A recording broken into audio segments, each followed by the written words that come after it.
Hello students, very good morning to all of you. Welcome to my channel Shipra classes. कल मैंने आप लोगों के साथ डिस्कस किया था मैथ्स का यूटेट का 2022 का क्वेश्चन पेपर। उसके हमने 10 क्वेश्चंस करे थे 101 तक, 11 क्वेश्चन। 101 मैंने अपनी प्रीवियस वीडियो में कवर किया है, आप वहाँ से चेकआउट कर सकते हैं। आज हम स्टार्ट करेंगे 102, क्वेश्चन नंबर 102। तो चलिए स्टार्ट करते हैं। आई होप आपको कल की वीडियो पसंद आई होगी और क्वेश्चन समझ में आए होंगे। अगर किसी क्वेश्चन में आपको डाउट है तो आप मुझसे दोबारा पूछ सकते हैं, कमेंट कीजिएगा, मैं उसका रिप्लाई आपको करूँगी। ठीक है, अभी हम पढ़ते हैं नेक्स्ट क्वेश्चन में क्या है, हमें एलसीएम फाइंड आउट करना है। हमें ये 3 डिजिट्स दी गई हैं, 4, 1/2, 3 एंड 10, 1/2। ठीक है, पहले हम इसको मिक्स फ्रैक्शन से सिंपल फ्रैक्शन में कन्वर्ट कर लेंगे। तो मिक्स फ्रैक्शन से सिंपल फ्रैक्शन में कैसे कन्वर्ट करते हैं, इन दोनों की मल्टीप्लाई करते हैं एंड देन जो ऊपर डिजिट होती है उसमें उसे ऐड कर देते हैं। 2 4 8, 8 एंड 1 9, देन 9/2। 3 को हम 3/1 लिख लेंगे। 10 1/2 को कैसे लिखेंगे, 2 10 20, 20 एंड 1 20, 20 एंड 1 21, 21 डिवाइडेड बाय 2। अब हमें इन तीनों डिजिट्स का एलसीएम फाइंड आउट करना है। अब अगर हमें इस तरीके से फ्रैक्शन में नंबर्स मिलते हैं और उसका एलसीएम फाइंड आउट करना होता है तो कैसे करते हैं। एलसीएम निकालने के लिए न्यूमरेटर में रखते हैं अंश, जिसे हम बोलते हैं अंश, LCM of numerator, and divided by HCF of denominator. हर मतलब हमें जो ऊपर की डिजिट्स हैं उनका तो एलसीएम फाइंड आउट करके लिखना है न्यूमरेटर में, और जो डिनोमिनेटर में है उनका हमें एचसीएफ फाइंड आउट करना है। तो आपको एलसीएम एंड एचसीएफ भी फाइंड आउट करना आना चाहिए। अगर आपको एलसीएम एचसीएफ में कोई प्रॉब्लम आ रही है तो मुझे बताइए, मैं उसकी सेपरेट वीडियो आप लोगों के साथ बनाकर शेयर करूँगी। एलसीएम मैंने यहाँ निकाल कर बताया है, मैं यहाँ भी एक्सप्लेन करूँगी। अब जैसे हम क्या लिखेंगे न्यूमरेटर में 9, 3 एंड 21, और एचसीएफ में क्या लिखेंगे 2, 1 एंड 2। देखिए यहाँ पे डिजिट्स क्या है हमारे पास न्यूमरेटर में 9, 3 एंड 21, तो 9, 3 एंड 21, एंड डिनोमिनेटर में 2, 1 एंड 2। अब 9, 3 एंड 21 का हमें एलसीएम निकालना है। तो how to find out the LCM. 9, 3 and 21 किससे डिविजिबल है, कौन से प्राइम नंबर से डिविजिबल है, 3 से। Then 3 3 9, 3 1 3 and 3 7 21। Then again we can write down here 3, क्योंकि 3 की टेबल में 3 आता है। 3 1 3, 1 एज इट इज़ आ जाएगा। अब हमारे पास क्या बचा 7, तो 7 7 से डिविजिबल होगा। 7 1 7। अब हमें प्राइम फैक्टर्स क्या क्या मिले, 3 3 एंड 7। अब जब हम इन तीनों की मल्टीप्लिकेशन करेंगे then what we will get 63। 3 3 9 and 9 7 63। तो 63 क्या आ गया, 9, 3 एंड 21 का एलसीएम। अब हमें 2, 1 एंड 2 का क्या फाइंड आउट करना है, एचसीएफ। तो एचसीएफ क्या होता है, हाईएस्ट कॉमन फैक्टर। तो इन तीनों में जो हाईएस्ट कॉमन फैक्टर है वो क्या है, 1। 2 नहीं है, 2 is the digit, but in तीनों का हाईएस्ट कॉमन फैक्टर, ऐसा कॉमन फैक्टर जो इन तीनों की टेबल में आता हो। अब अगर हम कहें 2, तो 2 1 की टेबल में तो आता नहीं, 1 ही है जो उसका कॉमन फैक्टर है। अगर 2 के फैक्टर्स पूछें तो 2 के फैक्टर्स 1 भी होंगे, 2 भी होंगे, लेकिन 1 का फैक्टर हम यहाँ पे 2 नहीं लिख सकते। तो हाईएस्ट कॉमन फैक्टर क्या हुआ, 1। एचसीएफ निकालने के और भी मेथड हैं, मैं आगे की वीडियोस में आपके साथ वो भी एक्सप्लेन करूँगी। मैंने जस्ट आपको ओवरव्यू दिया है कि इनमें हाईएस्ट कॉमन फैक्टर बताना है। तो 2 1 2 का हाईएस्ट कॉमन फैक्टर एचसीएफ क्या होगा, 1। तो 63 is divided by 1, then what will be the answer, 63। तो ऑप्शन में आपको 4 ऑप्शंस दिए होंगे, जहाँ पे भी 63 होगा तो आप उसको टिक कर देंगे and here is your answer.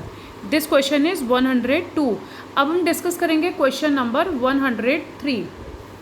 देखिए क्वेश्चन नंबर 103 क्या है, मैं आपके लिए आज हिंदी में क्वेश्चंस लेकर आई हूँ। बहुत बच्चों की प्रॉब्लम थी कि मैम आप हिंदी में क्वेश्चंस कराइए, तो आज हम हिंदी में भी पढ़ेंगे और मेरी कोशिश रहेगी Hindi and English both explanation आपको मिलती रहे, ताकि हर बच्चे तक ईजिली क्वेश्चन समझ में आ सके।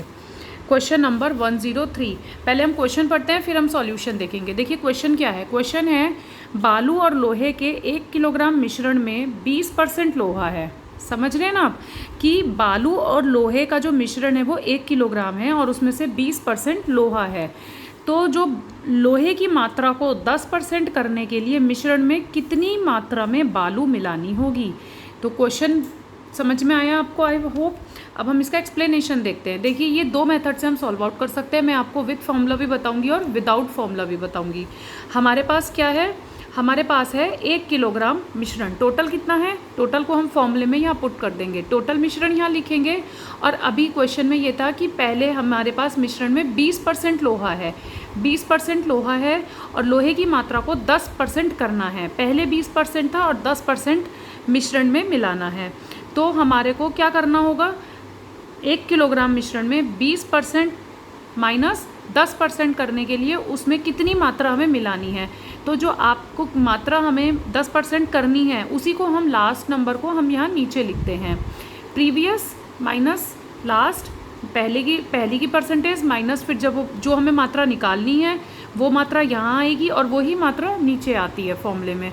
तो 20 माइनस 10, 10 डिवाइडेड बाई 10 देन 1, तो हमें आंसर मिल गया 1 kg। ये तो हमने डायरेक्ट किया फॉर्मूले के बेस पे। अगर हम समझें विदाउट फॉर्मूला कैसे होगा, तो चलिए अब विदाउट फॉर्मूला समझते हैं, क्वेश्चन भी समझ में आएगा इससे आपको। हमारे पास टोटल मिश्रण था 1 किलो, जिसे हम लिख सकते हैं 1000 ग्राम। क्वेश्चन में ये कह रहा है कि 20% लोहा है और 80% बालू है। तो क्या हुआ, 800 ग्राम बालू हो जाएगी और 200 ग्राम लोहा हो जाएगा, क्योंकि 20% है तो 200 ग्राम हो गया और 80% है तो 800 ग्राम हो गया। अब करना क्या है, 10% करना है हमें लोहा। इसका मतलब हमें लोहा तो उतना ही रखना है, बालू बढ़ानी होगी, लोहे की क्वांटिटी को कम करना है, तो उसमें से उसे हटाना नहीं है, बालू को बढ़ाना है। तो 10% किसके बराबर हो जाएगा, 200 ग्राम के। लोहा 200 ग्राम ही रखना है, बालू की क्वांटिटी बढ़ानी है। तो जो 20% लोहा 200 ग्राम के बराबर था वो 10% के बराबर करना है। तो 10% किसके बराबर हो गया, 200 ग्राम के बराबर। हमें निकालना कितना है, 90%, 90% निकालना है। तो 200 ग्राम 90% के लिए क्या हो जाएगा, 200 ग्राम मल्टीप्लाइड बाय 100 डिवाइडेड बाय 10। ऐसे ही तो फाइंड आउट करते हैं परसेंटेज के क्वेश्चंस। परसेंटेज का ये बहुत बेसिक क्वेश्चन है, अगर इसमें भी आपको कोई प्रॉब्लम है तो मैं परसेंटेज भी आपको बेसिक से क्लियर कराऊंगी। अभी मेरा फोकस सिर्फ क्वेश्चन पेपर पे है, क्योंकि जिन बच्चों की प्रिपरेशन हो चुकी है वो लोग क्वेश्चन पेपर सॉल्व आउट कर रहे हैं, और जिससे आपको ये पता चलेगा कि क्वेश्चन पेपर किस टॉपिक पे से आते हैं। जैसे अब परसेंटेज का आपने क्वेश्चन देखा, तो अब आपको क्या करना चाहिए, पहले क्वेश्चन पेपर डिस्कस किया, अब उसके बाद में परसेंटेज के क्वेश्चंस को खुद सॉल्व कीजिए। और अगर किसी क्वेश्चन में कोई प्रॉब्लम आती है तो मुझसे डिस्कस कीजिए, मैं आपके क्वेश्चंस हेल्प करवाऊंगी सॉल्व करने में। अब यहाँ पे जब हम इसको सॉल्व करेंगे तो हमारे पास आया 1800 ग्राम बालू। तो ये 90% जो आई है ये 1800 ग्राम बालू आ गई। 1800 ग्राम 90% आ गई, और पहले कितनी थी हमारे पास, 800 ग्राम। तो जब हम 1800 में से 800 ग्राम को माइनस करेंगे तो हमें पता चल जाएगा कि क्वेश्चन में क्या पूछा गया था। क्वेश्चन में पूछा गया था कि हमें कितनी % मात्रा में बालू मिलाना है। तो 1800 ग्राम टोटल आ गया, 800 ग्राम हमारे पास पहले से था, तो हमारे पास कितना आ गया, 1000 ग्राम। इसका मतलब क्या आंसर हो गया, 1 किलोग्राम। पहले जब हमने विद फॉर्मूला करा था तब भी हमें यही मिला था। जल्दी करना है, एग्ज़ाम में टाइम बचाना है, तो आपको फॉर्मूले के कॉन्सेप्ट भी क्लियर होना चाहिए। और अगर आप फॉर्मूला भूल जाते हैं तो आपको बेसिक मेथड भी पता होना चाहिए। तो ये था हमारा क्वेश्चन नंबर 103। ओके, अब हम देखते हैं 104। पहले हम क्वेश्चन पढ़ेंगे। क्वेश्चन है 11 नतीजों का औसत 50 है, पहले 6 नतीजों का औसत 49 है और अंतिम 6 नतीजों का औसत 52 हो, तो छठे नतीजा क्या होगा। ये किससे है, ये एवरेज से है, मीन मीडियन मोड आपने पढ़े होंगे, ये उसी से है। तो देखिए क्वेश्चन बिल्कुल सिंपल है, और इस तरीके का क्वेश्चन एक ज़रूर आता है, तो इसलिए इस क्वेश्चन की प्रैक्टिस ज़रूर कीजिएगा। एवरेज से रिलेटेड हमें 11 रिजल्ट का एवरेज दिया गया है 50, शुरू के जो 6 रिजल्ट हैं उसका एवरेज दिया गया है 49, और जो लास्ट के रिज़ल्ट है 6 उसका एवरेज दिया गया है 52। तो सबसे पहले टोटल निकालने के लिए हम क्या करते हैं, इसमें टोटल जब हम फर्स्ट 6 रिजल्ट का टोटल फाइंड आउट करेंगे तो क्या होगा, 49 मल्टीप्लाइड बाय 6 इक्वल 294, और जब हम लास्ट के 6 रिजल्ट का फाइंड आउट करेंगे तो क्या होगा, 52 मल्टीप्लाइड बाय 6, तो क्या आ जाएगा 312। तो दोनों का टोटल कितना हो गया, 606। अब हमारे पास ये दोनों मिला के कितने रिजल्ट हो गए, 12। इसका मतलब ये तो 12 का आया है, लेकिन हमारे पास थे कितने, 11 रिजल्ट। इट मीन्स जो 6 रिजल्ट है वो दोनों में कॉमन है। 6 रिजल्ट इसमें भी आ रहा है और 6 रिजल्ट इसमें भी आ रहा है। आपसे पूछा जा रहा है 6 रिजल्ट का आंसर, तो टोटल 11 कितने हो जाएंगे, 50 × 100। क्यों, क्योंकि हमें 11 रिजल्ट का एवरेज 50 दिया है। टोटल निकालने के लिए हम क्या करेंगे, 50 और 11 की मल्टीप्लाई करेंगे। जैसे हमने 49 और 6 की मल्टीप्लाई करी, 52 एंड 6 की मल्टीप्लाई करी। ऐसे ही जब हम 11 रिजल्ट का टोटल फाइंड आउट करेंगे तो 50 एंड 11 की मल्टीप्लाई करेंगे। तो 50 एंड 11 की मल्टीप्लाई करके क्या आया 550। अब हम क्या करेंगे 550, ये 12 का टोटल रिजल्ट था, ये 11 रिजल्ट का टोटल रिजल्ट है। हमें निकालना किसका है 6 रिजल्ट का। जब हम 12 में से 11 को माइनस कर देंगे तो हमें पता चल जाएगा कि 6 रिजल्ट क्या है। तो माइनस करके क्या आया 56। It means this one is your correct answer. बहुत सिंपल क्वेश्चन है। एवरेज दिए जाते हैं, एवरेज से पहले टोटल फाइंड आउट करते हैं, टोटल निकालने के बाद में जो रिजल्ट कॉमन है उसको निकालने के लिए हम जैसे 12 टोटल है तो उसमें से 11 रिजल्ट को माइनस कर देंगे तो क्या आ जाएगा 56। 56 is your answer. 104 question complete हो चुका है। 105 अब हम पढ़ते हैं। देखिए 105 क्वेश्चन में क्या है, एक रेलगाड़ी है वो देहरादून से 30 सितंबर को 2022 को 16:30 बजे प्रस्थान करती है। 16:30 मतलब कि शाम के 4:30।